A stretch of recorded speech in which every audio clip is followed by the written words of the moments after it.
Okay, so welcome to my guide of Laguna Seca in the Mazda MX-5. I've got all the settings set exactly as with the map iRacing advice. So it's 20 degrees, it's the afternoon, we're on the baseline setup. So we've crossed the start line, obviously flat out, we're in 4th gear, we don't change up to 5th before turn 1. Brake with half the car on that concrete and turn in really early to try and kind of V this corner. You don't go too deep in the middle, you want to be able to hit both of those blue and white curbs. Then immediately transition over to the left hand side. We're going to stay in 3rd gear, gently braking. I actually use too much of the curb here, as you can see I lose quite a lot of time and run a little wide. This next corner I've tried in 4th and 3rd. I tend to now keep it in 3rd to keep the revs up, and that was just about the right amount of curb that time.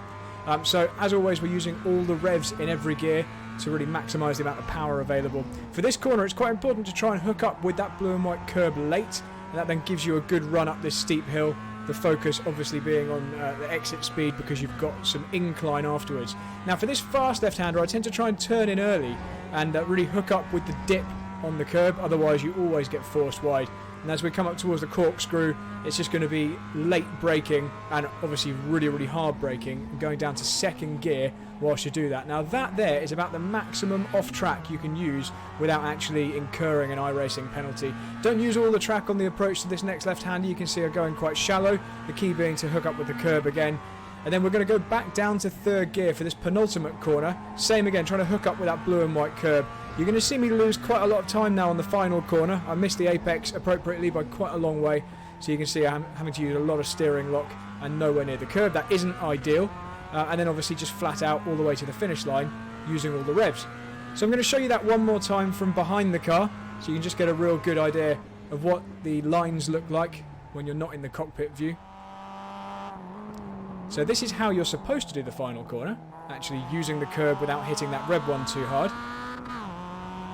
And then just the shortest possible distance across the start line round the gentle first corner. Staying in 4th gear as before. About half the car on the concrete to brake. And then just about V'ing this corner. I actually missed the first curb there, but I think that worked pretty well.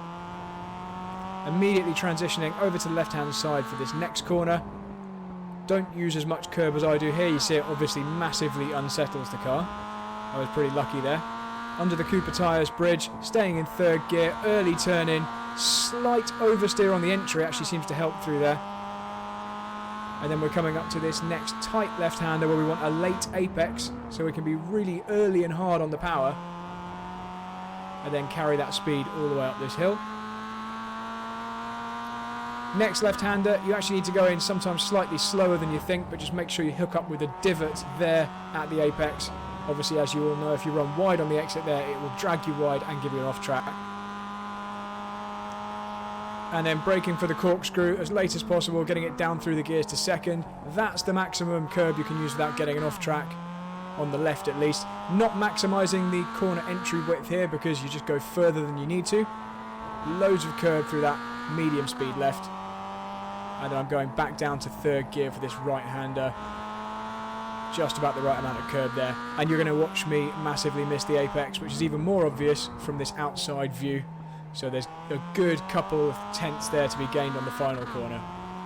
So there we go, guys. That gives you a virtual lap of Laguna Seca. Hopefully that helps. And see you out on track for the missed apex race this weekend.